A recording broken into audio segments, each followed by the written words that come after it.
peace-filled light of God, holy creation.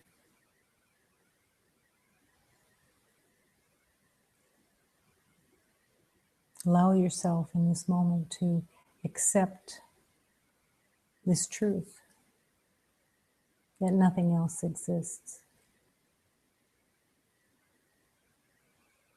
This is the journey of love.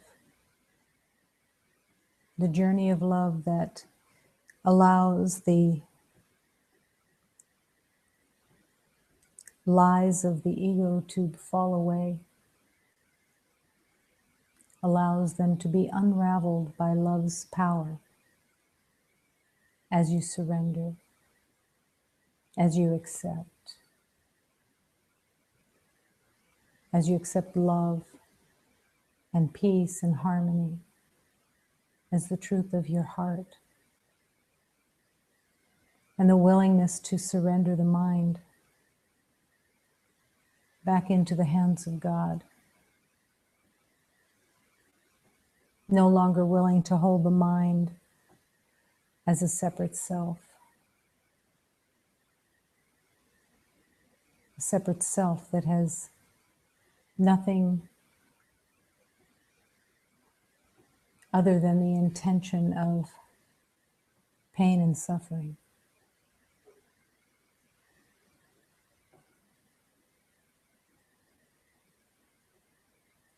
This world is held as reality, and this is the great mistake. To allow the power of creation, the power of love, to illuminate all the errors that have been made in the name of fear, so they can truly be surrendered, can truly be recognized as the illusion that they are, and to come home to peace.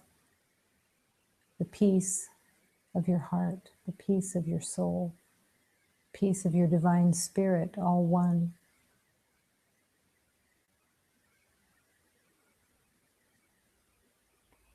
This is the journey of love.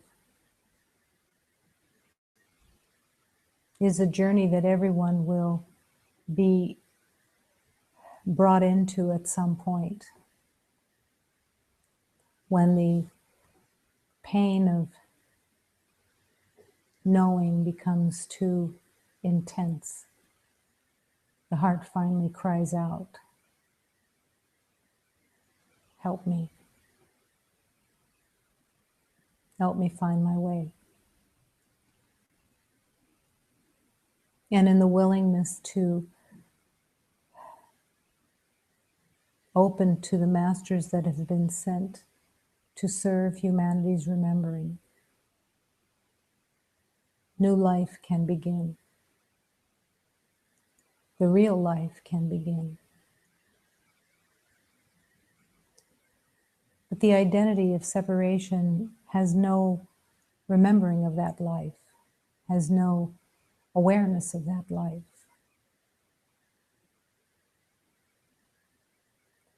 And in the arrogance of the ego, the arrogance of the ego desperately wants to grab hold and even take the spiritual journey and make it its own, and use it for more of the same pain and suffering. The belief in the sacrifice of losing is the ego's great intention to convince you that if you surrender to love, you will lose. You will be diminished from the arrogance of the ego that's been made in the name of knowing.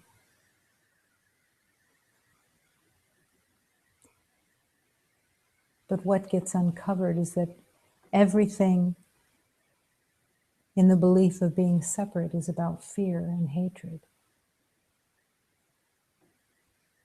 It's its only intention. to revel in fear and hatred under the disguise of knowing, the disguise of winning, the disguise of being right, the disguise of believing that there is something to control.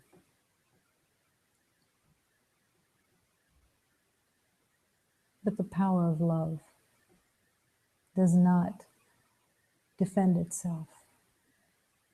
The power of love does not quarrel with the insanity of the ego. The power of love does not scheme and figure out how to be right, how to win, how to prove, how to defend. Those are the games that the insanity plays. And it has no resemblance at all to the truth of love. To accept that hell has no relationship to heaven is to accept the journey of healing.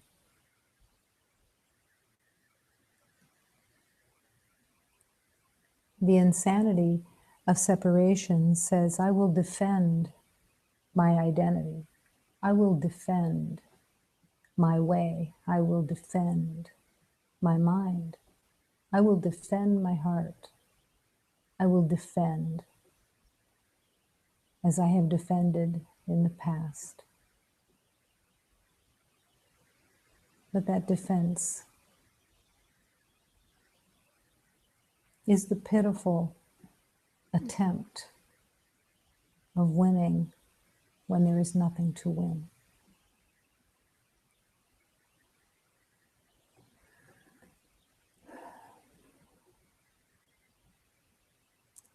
The divine light of love uses honesty, uses grace, uses humility, uses kindness and charity, compassion.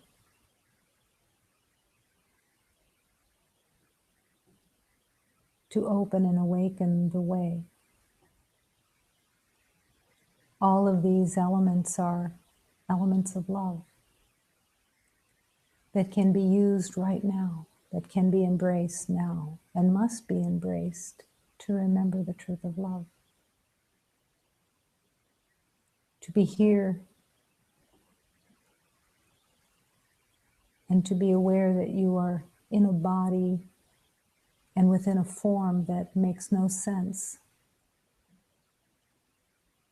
is to learn the way of kindness, compassion, humility, ease and peace, to make the road returning the easy road.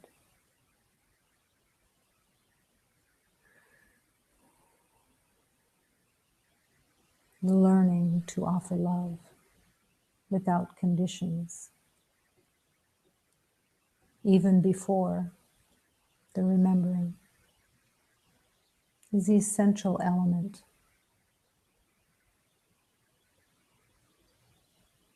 of being able to learn to be in this world and not of it, to learn to serve the way of love, and to learn to listen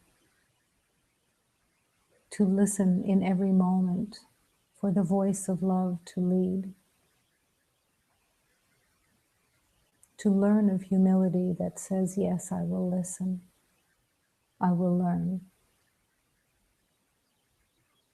And every day will be new in that learning. Every day will be the divine opportunity of learning innocence, of learning through humility, surrendering fear and hatred, into the bonfire of love, rejecting the viciousness of the past, rejecting it because it doesn't really exist. And the willingness to see through the illusions of separation and join in the heart of love. Step by step, moment by moment.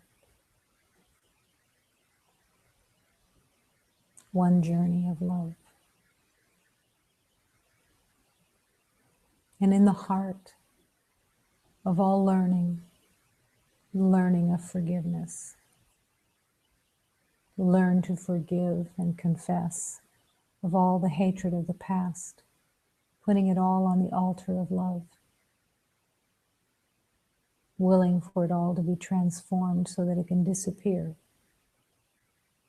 because of the lies of the past that have to come into illumination so they can truly be surrendered in the light of God. Every moment, the learning of love.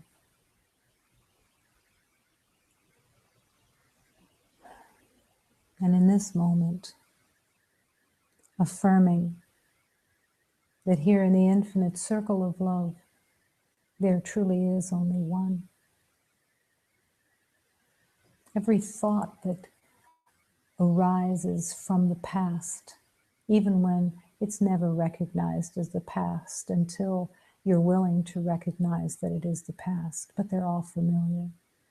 And all the ideas that arise that say, I know, and I want to be right, and my ideas are valid. God is calling you to the infinite circle of love, where all those thoughts have to be laid down.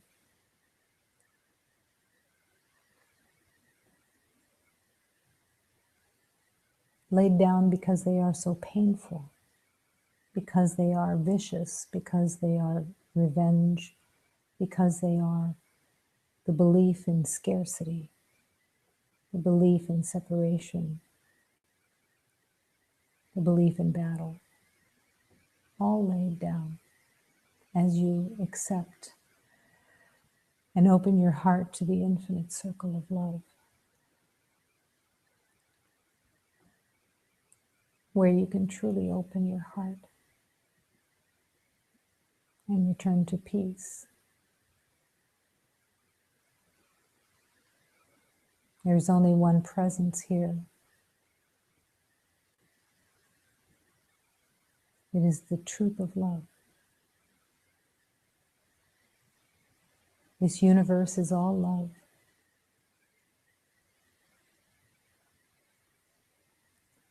The presence of love is the life force of God. And when you believe in your mind, you're not available to the life force of God. But the life force of God is the only life. The rest is just a walk in the belief of condemnation.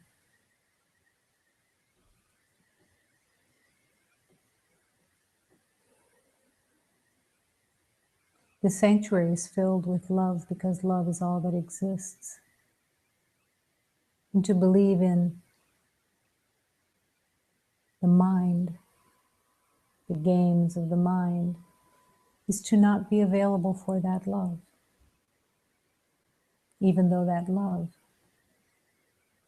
is always waiting patiently.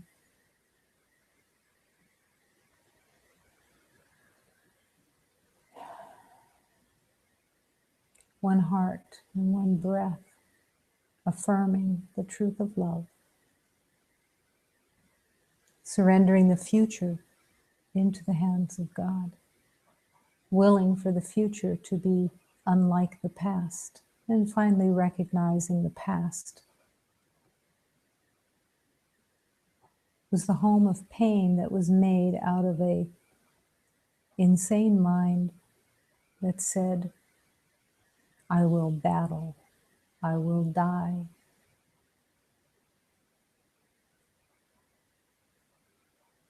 And I will attribute all the pain and suffering to everyone else and pretend innocence.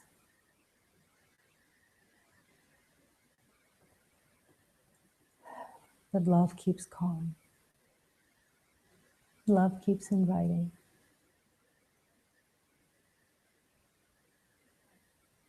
Love waits patiently.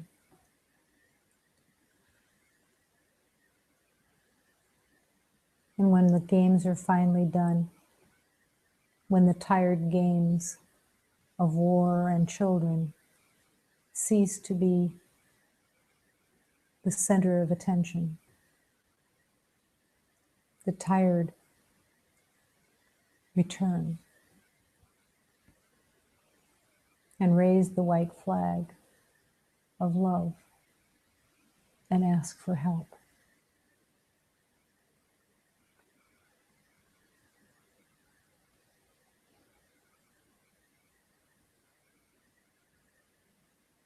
Then the journey opens to the schoolroom of love. And with the willingness of the heart, the schoolroom shares all of love so that you can bathe and drink and rest in the divine teachings, the divine teachings of love that constantly call.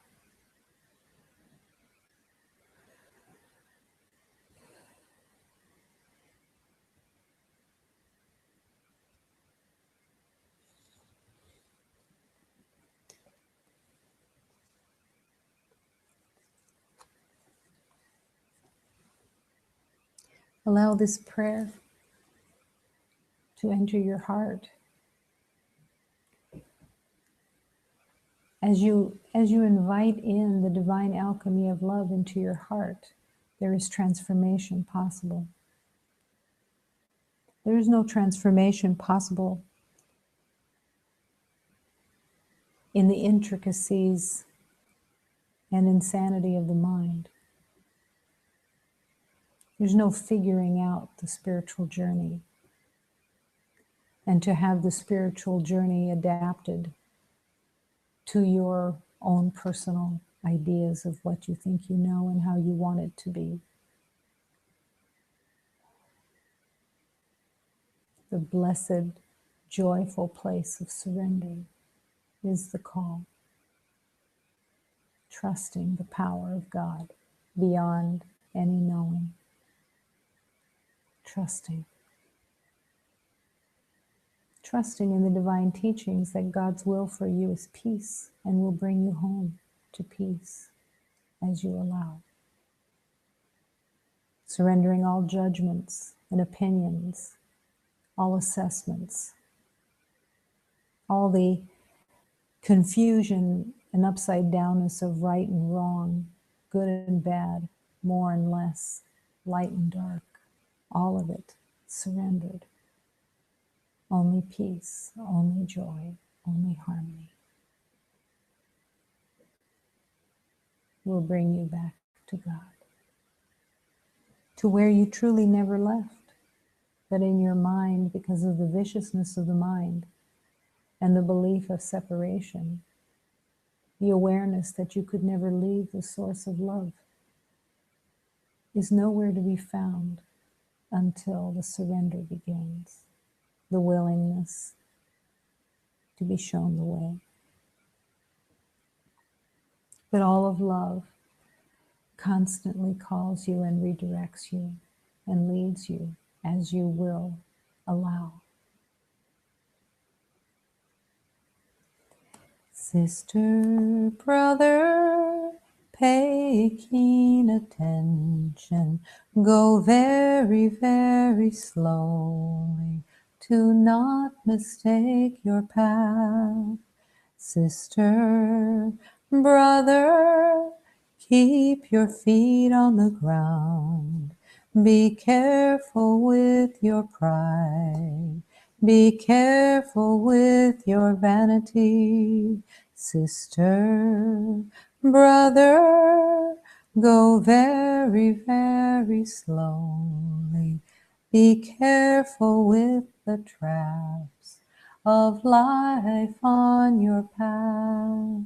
Sister, sister, journey with attention, sincerity in the heart, to walk well on this path.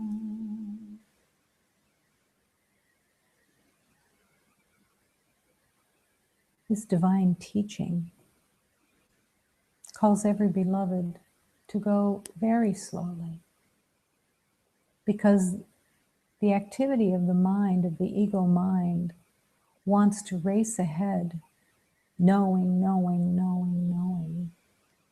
And love keeps calling you back to go very slowly, to not mistake the way, to not get caught in ideas of what you know, but to keep surrendering and asking for help, to keep surrendering and asking to learn the ways of forgiveness for every idea of separation, so that it can be eliminated from your awareness, so it can just melt away and disappear.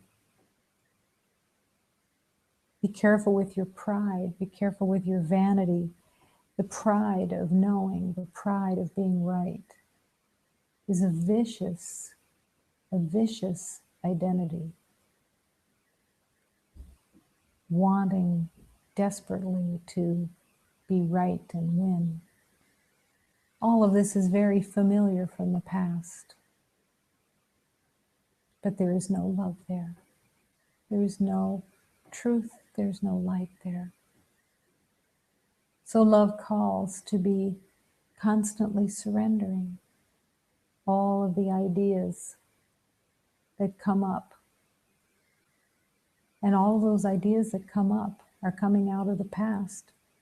And they are either going to hold you in your own made prison, or they are going to be remembered in that moment to be surrendered, so that you can be freed from the ways of fear and hatred.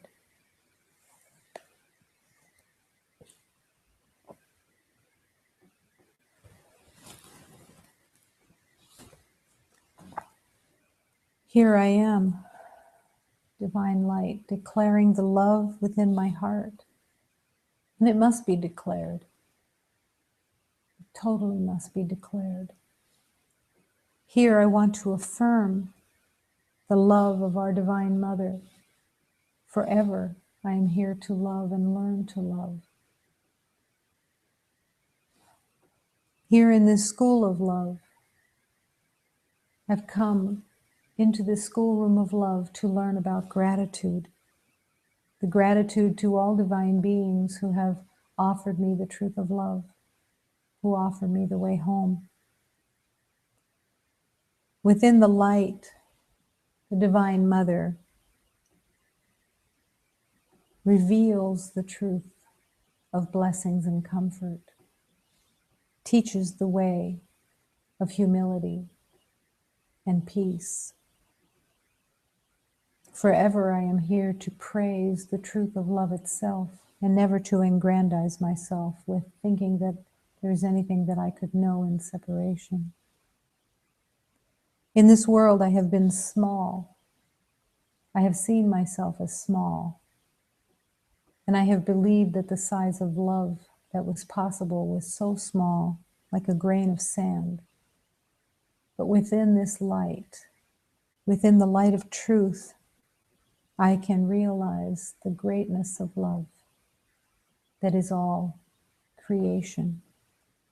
To love together with all beloveds, all of us together praising God in the truth of oneness. Here within this power, we have come to give thanks, deep gratitude for the journey of love, the journey of love to our remembering of oneness. The healing that we are receiving within the heart is because we asked to be shown and to be healed, and it is always given. We are here learning to love and learning the truth of gratitude.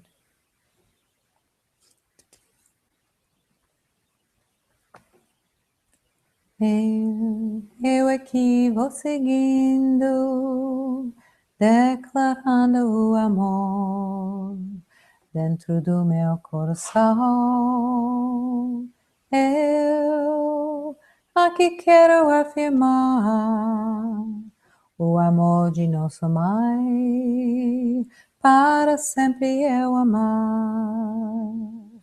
Aqui na escola do amor, eu venho agradecer a todos os seres divinos dentro da luz de nossa mãe. Para sempre vou louvar e nunca me agradecer. Sou pequeno do tamanho do amor para dentro desta luz. O grande amor pode ser amar junto com os meus irmãos, todos nós seguindo juntos e o Deus poder louvar. Aqui dentro do poder, devemos agradecer a nosso Pai, a nossa Mãe, as curas que vamos recebendo dentro do coração, amando e agradecendo.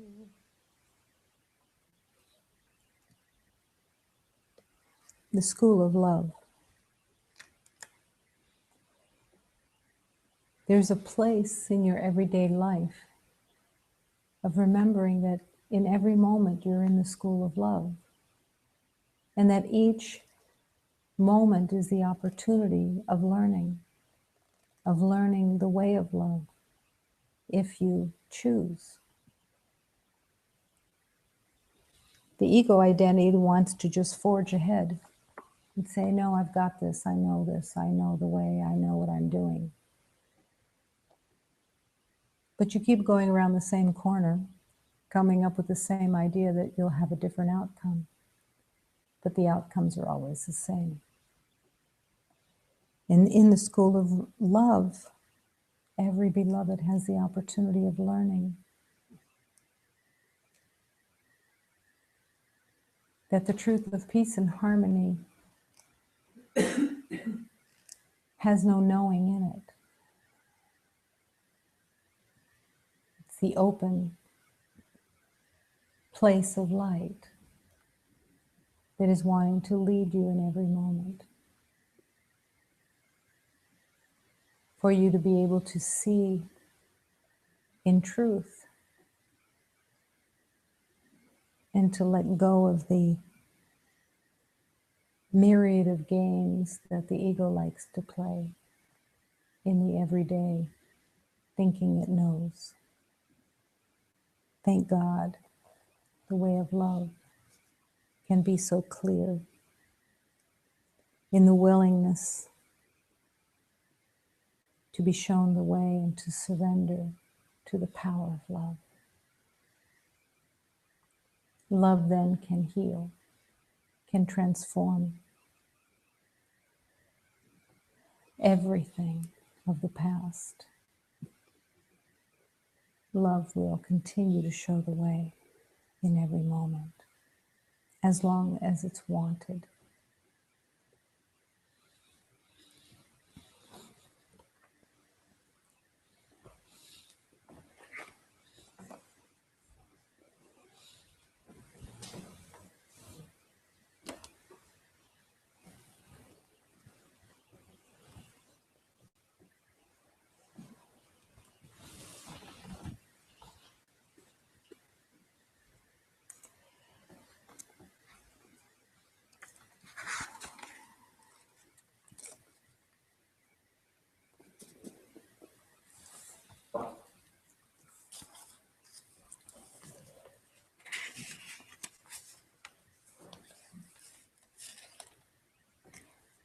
covers her face with both hands.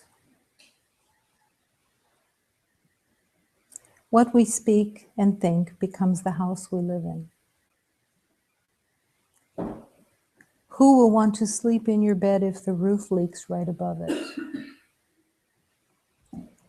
Look what happens when the tongue cannot say to kindness, I will be your slave. The moon covers her face with both hands and can't bear to look.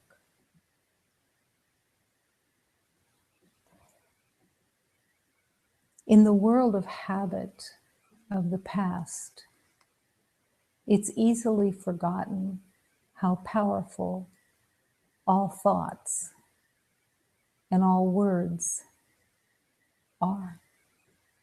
Whether they are used as the power of love and come through the power of love, or they come through the power of hatred, they are powerful. Even though the hatred itself is complete illusion, because humanity believes so much in battle and hatred, it's used as a weapon, and it cuts, it wounds the beloved who believes that they are without and lost.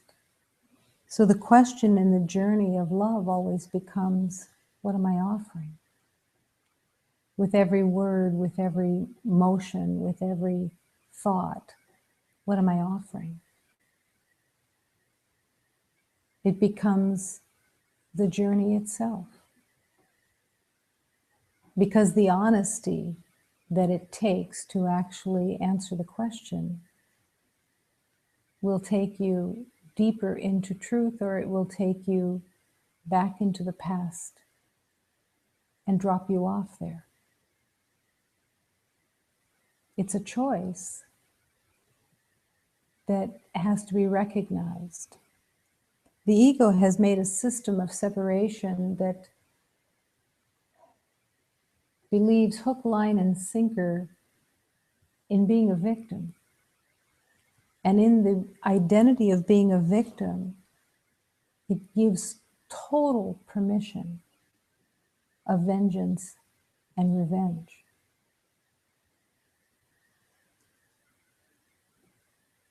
If you do not see yourself as a victim, there is no need for revenge. There is no need for vengeance, retaliation, payback of any kind, because it's only in the identity of being a victim that you believe that you have been unfairly treated in the world. You believe your past.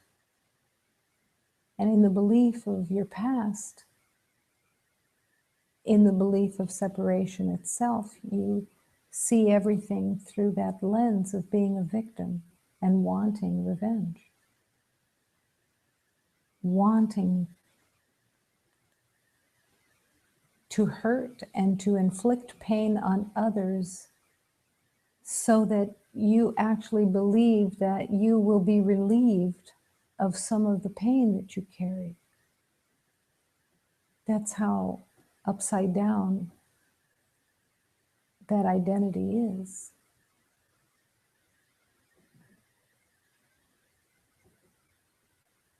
To accept that you are not a victim. These are just words.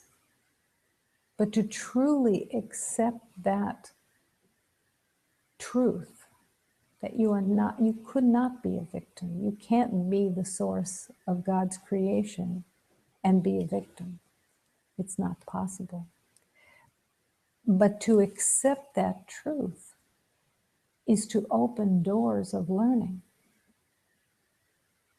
To just say, I am not a victim of the world I see, I'm not a victim, is just the beginning, just tipping into the possibility of actually being healed of the identity, because the belief of being a victim is an entire identity. And it is shared with all of humanity. Everyone in the belief of being a body, of being separate, of believing in death, believes that they are a victim. It's at the core of the identity of separation. It's not true, but it's believed in completely. Every moment of the past has been filtered through that identity and built on. Because every motion, every situation in the past where you have believed that you were not loved, where you were not seen, where you were not adored, was further proof of being right.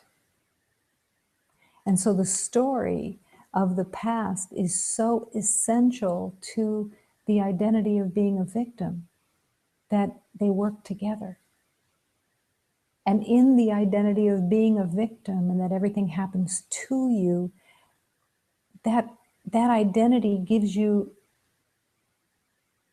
the pass, the leeway of saying, I can say anything I want, I can do anything I want, I can think anything I want, because I have been so unfairly treated that I have the right to retaliate. And whoever shows up in my life is going to be the one that I will retaliate with. Because I will demand of the beloveds who show up in my life that they have to pay for the past. They have to pay for my belief of being a victim. And I will prove that I am a bigger victim than they could ever be. I will compete for the most pain. I will compete for the most hatred, the most sorrow, the most damage of the past. And at the same time, in the insanity, I will try to ignore it. And yet it filters and it makes everything I believe in. It comes through everything. The identity of being a victim has no limits to its viciousness.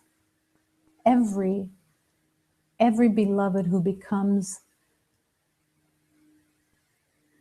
the need for attack, everyone has believed themselves to be a victim.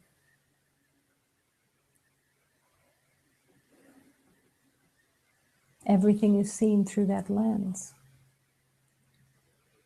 And it makes the hell that you believe in.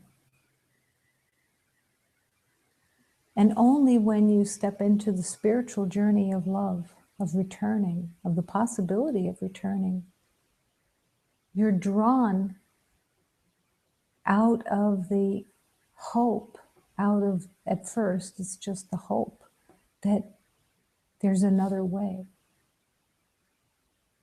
And that, is it possible that the spiritual journey will take you back to love? You put your faith there a little bit. But every beloved who enters the spiritual journey has no idea how unraveled you have to become. Because this world is so upside down from the truth.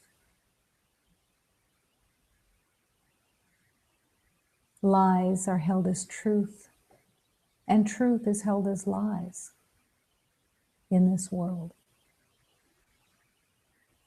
Battle is held as reasonable. Scarcity is completely believed in.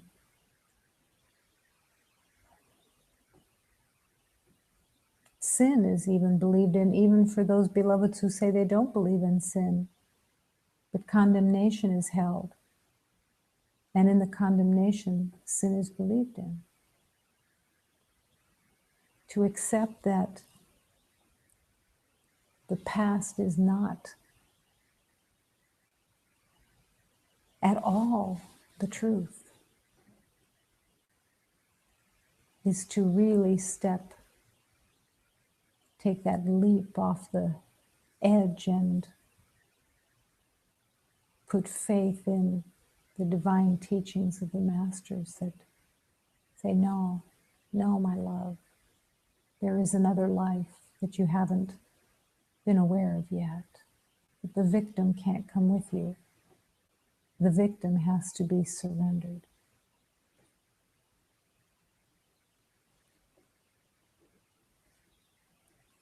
The deep teachings of love will take you back to reality step by step.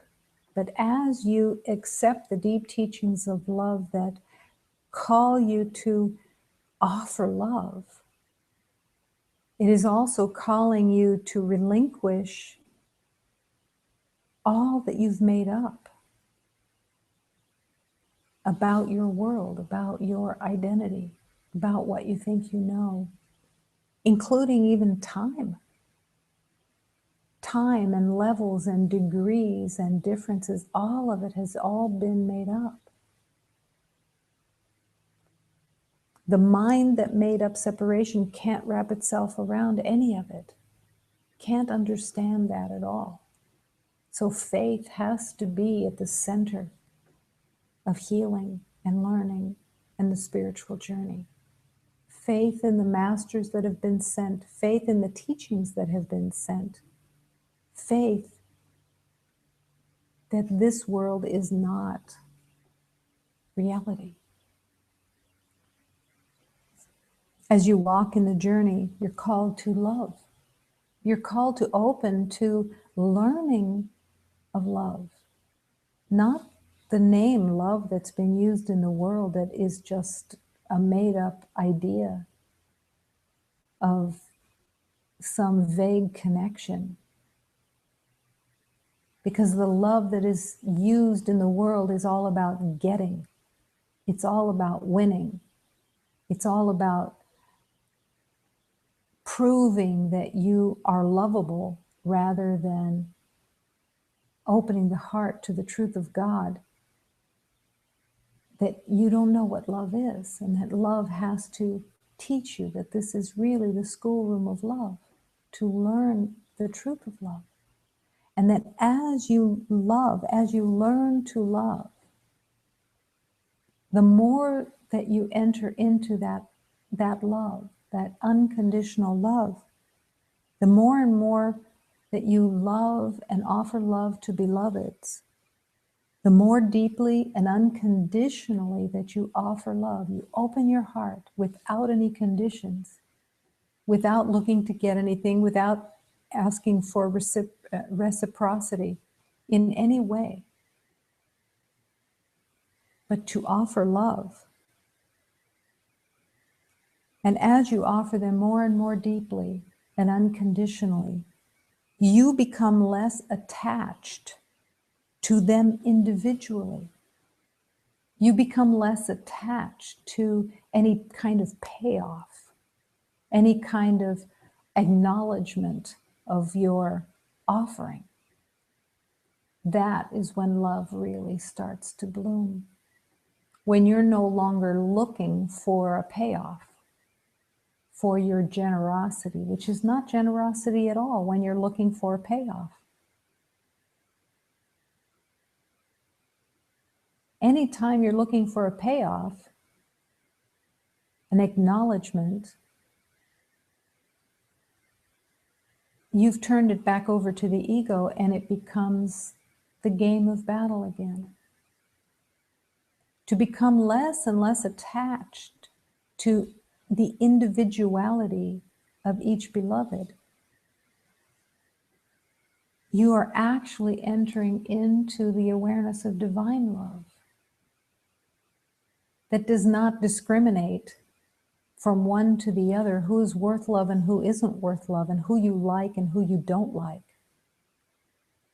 Those are the games of the ego that are insidiously vicious. letting your personality, letting your past, letting your own judgment assessments decide who you like and who you don't like because of their behaviors, because of their ability to respect you or give you love or give you something. There's no love there. There's just more of the world games. To go beyond into divine love is to open and go past the person, the getting, the winning, the proving. Now, these are just words again, because the ego is so dishonest, is such a liar, that it will hide under even spiritual terms. It'll hide and say, oh yeah, I'm not looking to get anything. I just want equality here. I just want to be equal with you. No, I'm looking for you to agree with me and be up to the task of offering what I'm offering. And there's no love there at all. To offer love without conditions cannot be to need someone else to be on the same page. It's to love and to keep loving and to keep offering love, and that you don't know what that looks like, and you don't know how it will present itself and anything, but you're willing. You're willing to learn of love.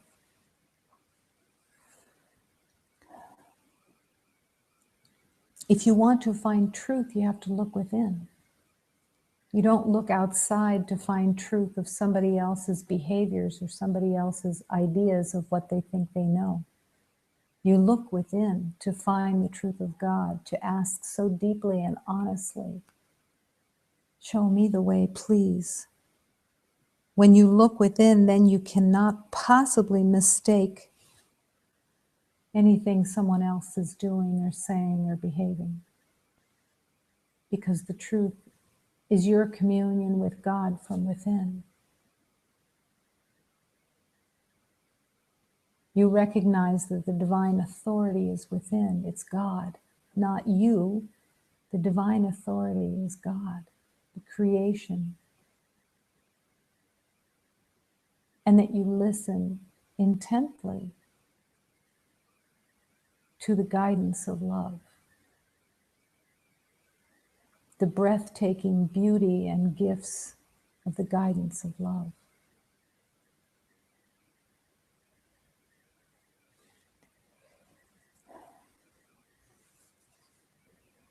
God created forgiveness.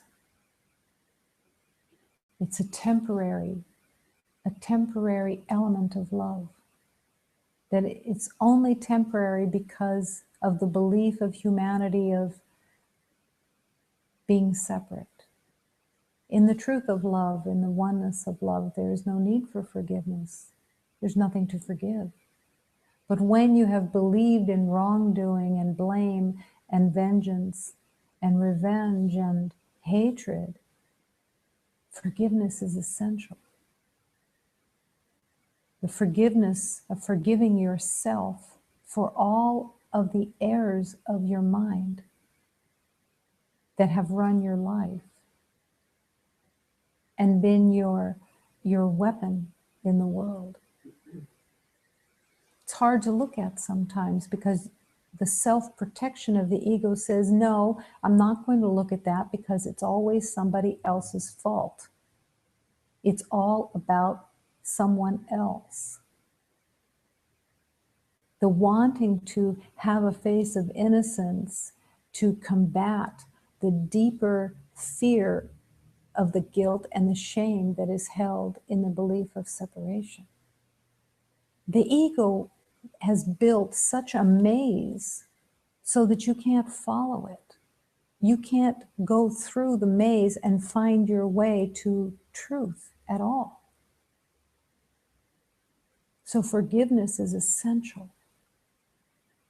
The forgiveness that all of the errors of the past of what you thought you knew and you believed in and you acted on and you held, and that you wanted others condemned and you wanted others to be punished for their crimes. All of that, bringing it all to forgiveness, that nothing has happened, that none of it was true, that everyone is the innocence of love, that everyone is the divine light of love, that nothing else is true. To reject the density and deceit of the world that you made, to truly reject the density and deceit of the world that you made, to be willing to have the Spirit of love shine the light on all the deceit that has been made in the name of separation, that has come from your mind. All of it being brought into conscious awareness so that it can be brought to the light through conscious awareness with honesty. Honesty is not known in the world of separation. There is a game that beloveds play that say, I respect honesty. Well, that's a lovely sentiment, except that you wouldn't know honesty if it bit you, because there isn't any honesty in the belief of separation.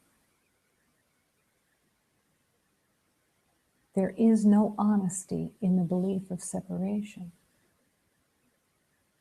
And the only way of healing is to bring honesty, to learn honesty, that you truly want to honestly see what you have made up and what is running your mind.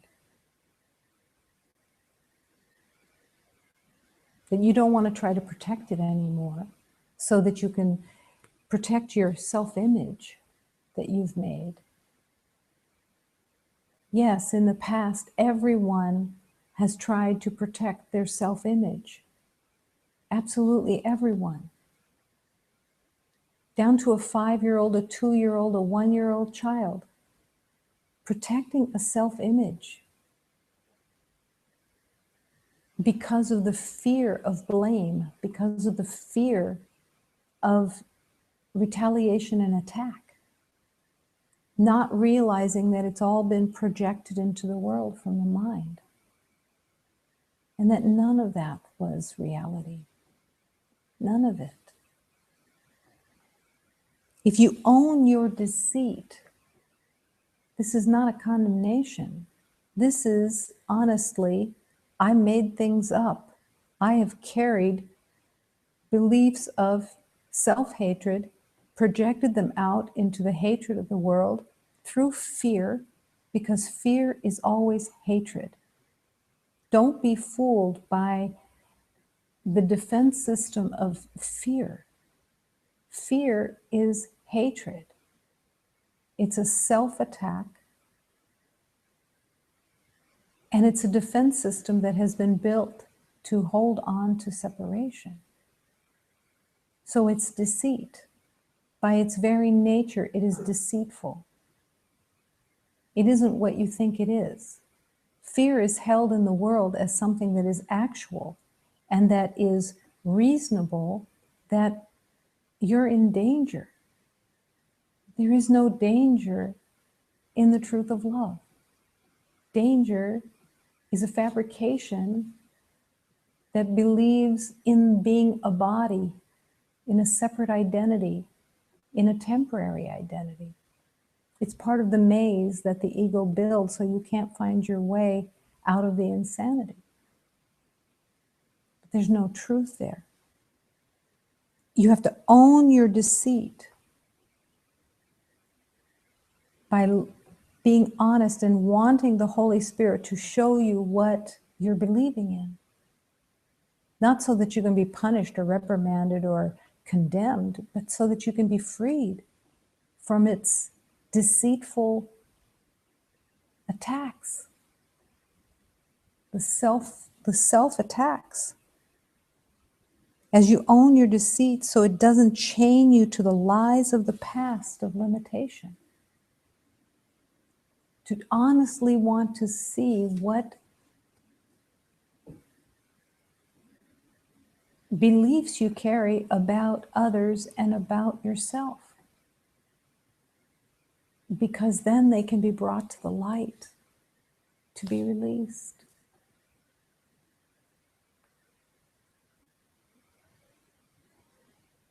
This isn't about condemnation at all. The condemnation is when you hide from your thoughts, your private thoughts, or you make them justified, that you have the right to be angry, that you have the right to be vengeful, that you have the right to be hurt, that you have the right to be blaming. All of that is deceit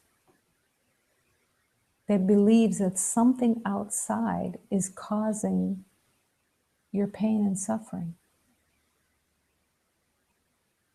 When the journey of healing really begins, when you actually make the connection of cause and effect, that you're at the effect of your thoughts, and your thoughts, your beliefs that run through your mind are the cause of your pain. Your beliefs that you're separate, the belief that you are a body, the belief that you are without, the belief that you are alone, on your own, without. That's the deceit. Those are the lies that love is calling you to bring to the schoolroom of love so that it can be released and be healed. Why do beloveds aggrandize themselves? Why is there a belief in arrogance in this world that is so pervasive and so painful? Why does grandiosity have such a hold on everyone? Because it is actually the belief of being a victim and trying to puff themselves up and blow their own horn so that they can feel better about themselves because they feel so bereft of connection to love. When a beloved is strutting around in the arrogance of their knowing, demanding to be right, demanding to be heard, to be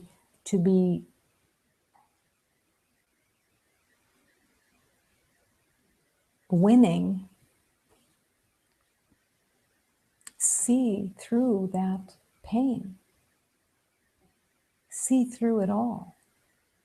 That it's nothing but a cry for love that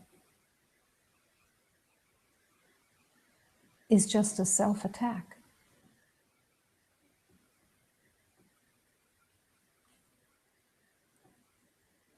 Don't pity them.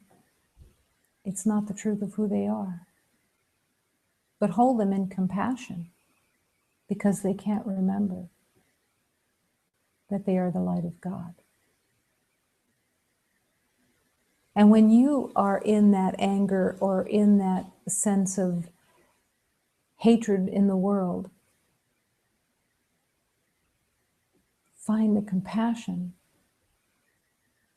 Don't deceive yourself thinking that this is accurate in any way, but it is a call for love. The call for love is always for everyone. When a beloved is in pain and you hear the call for love, it is for you too. It's for you to hear the call for love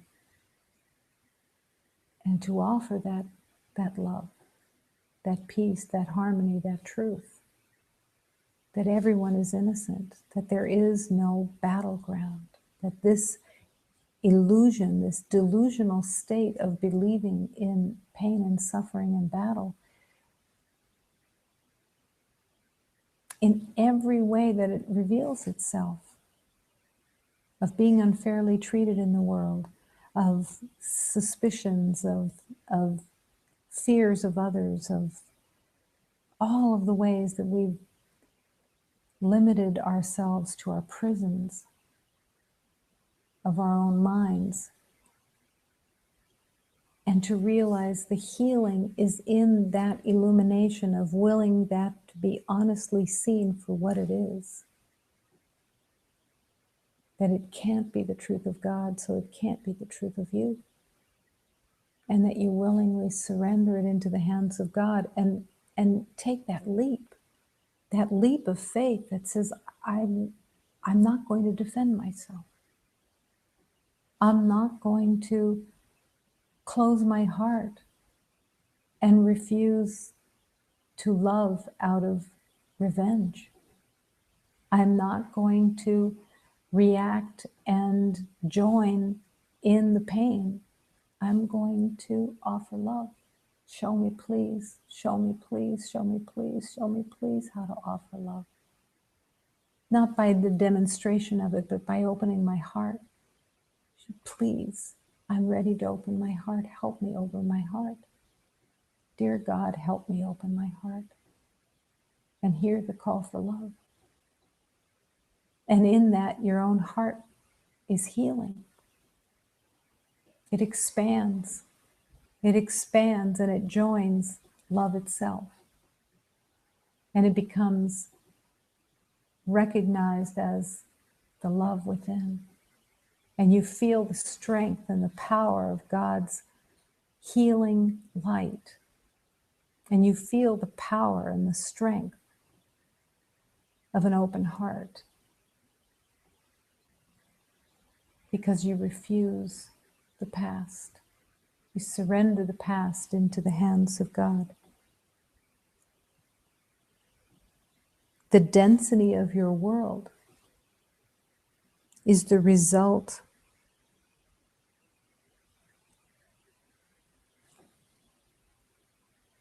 of your thoughts and your ideas of being separate. And the healing of that density of your world of pain and suffering is your willingness, the willingness of your heart to admit to yourself your own errors of the past. Again, not in condemnation, but in honesty. There's nothing more beautiful than that wanting to expose the insanity of your mind. Every beloved that I walked with in this lifetime and in every lifetime in the past, which is all the same, every single beloved from this past, I had to hold to the light and see the perfection and beauty of that beloved. To see that they had done nothing, to accept that they had done nothing. I had to take ownership of my hatred. I had to take ownership of my wanting vengeance, of wanting even to be miserable to prove how much they had hurt me. I held on to misery in order to be right about how much I had been hurt in the past, to prove to them that, look what they had done. Look at their insidiousness. And I had to own that I had made that up. That in the light of God, I was mistaken. That I was not right. I was totally mistaken. No one had done anything that had changed the truth of love, change the truth of this divine being of God, and to own the innocence within and the innocence of every beloved. Only through that honesty and that willingness to bring the deceit that I held of the past to the light of God's healing, to truly surrender it into the hands of God and throw it all into the bonfire of love, setting every beloved free from my imprisonment, of my mistaken identity. And then in the deepest forgiveness of God's love, the recognition that there was nothing to forgive because nothing had happened. To live in a dream, to live in a nightmare is not reality. And I had to realize that I had lived in a dream. I had lived in a false identity that had no reality. This is so completely upside down from the world that the mind can't grasp it at all. It is completely a leap of faith into the truth of love. And it's a humble, humble place.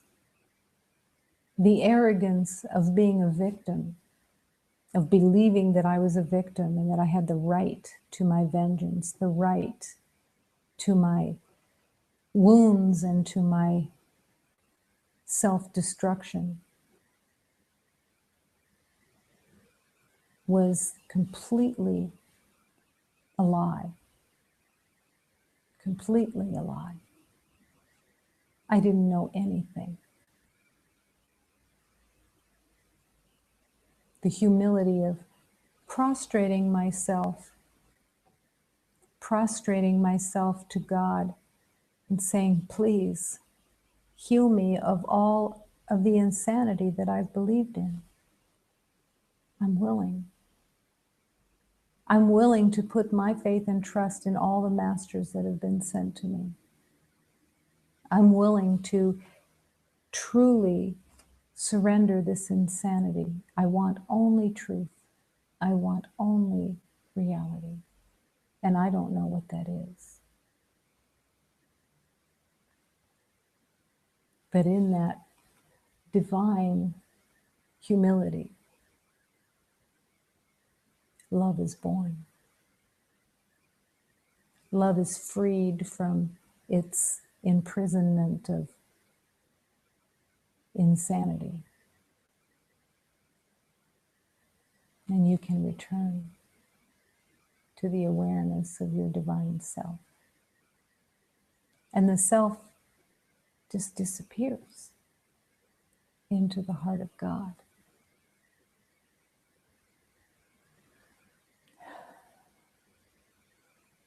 The way home does not have to be difficult.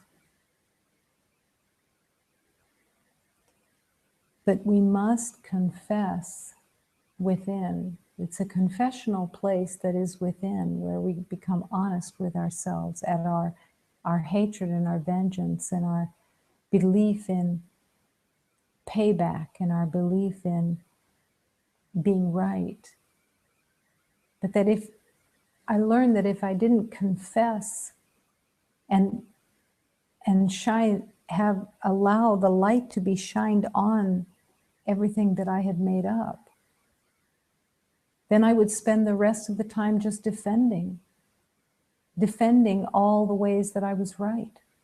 All my energy would then go to being defended. And I would spend all my time defending the lies that I was holding on to of being right. There was no healing there. There was a little satisfaction that was the seduction of wanting that satisfaction of being right. But there was no love, there was no peace, there was no harmony, there was no joy. And that becomes the key, because in honesty, It's the everyday asking, am I experiencing peace? Am I experiencing joy? If I'm not, I am making up deceptions. I am deceiving myself in what I am thinking, in what I think I know, in what I react to. I'm deceiving myself. And there's no love here. There's no self-love. It's all a game. And the ego loves games of back and forth, of trapping others in the ideas of wrongdoing and proving and finally winning that you're right, and even gathering allies in being right. How many people can you call to want those allies to agree with you on how righteous you are in your anger, in your hatred, in your need for vengeance? You can find dozens of beloveds who will agree with you, because every beloved, all of humanity, believes themselves to be victims. There's a never-ending supply of allies in lies, a never-ending supply of other beloveds who want that temporary little high, that hit of righteousness, of blasting somebody else for being wrong so that you can be right. That's the insidious game that the ego likes to play. And it uses all levels and degrees. Some are more subtle, some are more obvious, some use bigger words, some don't use very big words. It's all the same. It's all the same.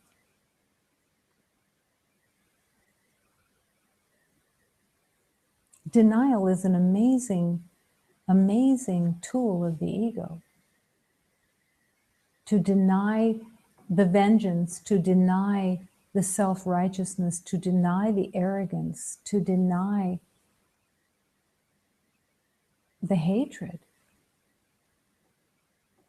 is what, and the ego uses all other kinds of terms that have to do with being a victim, that it's being done to you. But the way of healing is the recognition was all not the truth. It was all made up. Every beloved that I walked with in the past, I believed had terrorized me, had tortured me, had starved me, had imprisoned me. And I could not come home without those beloveds return to my heart and to see the truth of their exquisite beauty, their exquisite innocence. God was there.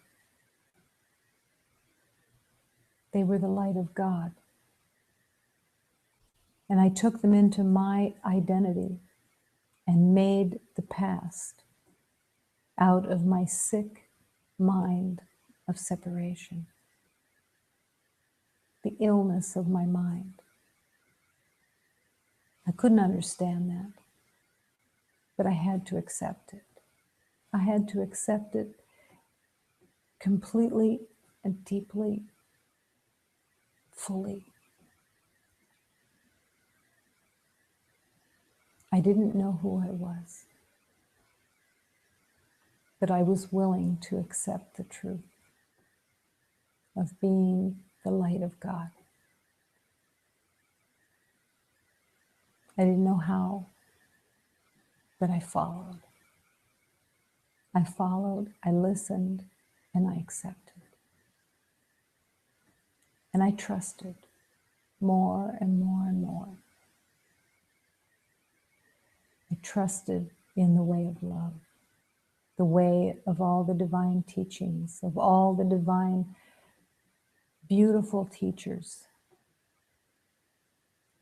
The one who came as Jesus, the one who appears as the Divine Mother, the one who came as Ramakrishna, the one who came as Yogananda, the one who came as Buddha, the one who came, all of them, the one who came as Master Eneo, the one who came as Jose, all of them, the one who came as Mary Magdalene, all the divine angels and saints, all of them.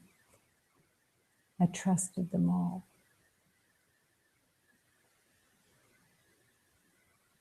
And I followed until the truth was so present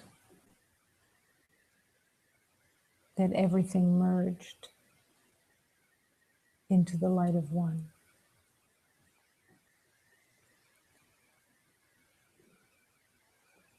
This is everyone's journey.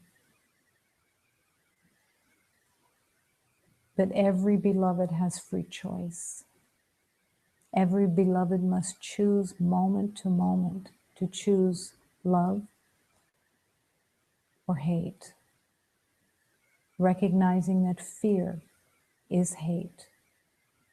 Fear uses hatred. Hatred uses fear. But there is no love there. There is no truth there. The willingness to open to the divine alchemy of love's healing and accept that as you surrender all that you've made up and enter into the honesty, love can enter. The divine alchemy of love's healing can truly transform through miracles, through exquisite transformation. Do what I cannot do, dear God, and show me the way.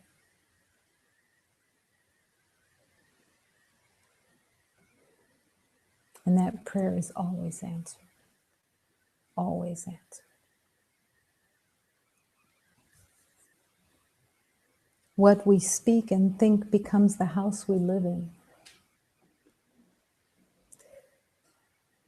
Look what happens when the tongue cannot say, to kindness I will be your slave. I will be your slave because kindness is the essential element of love.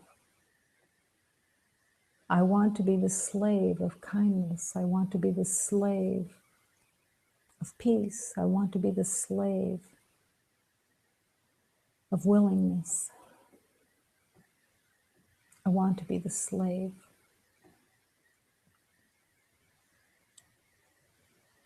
of compassion.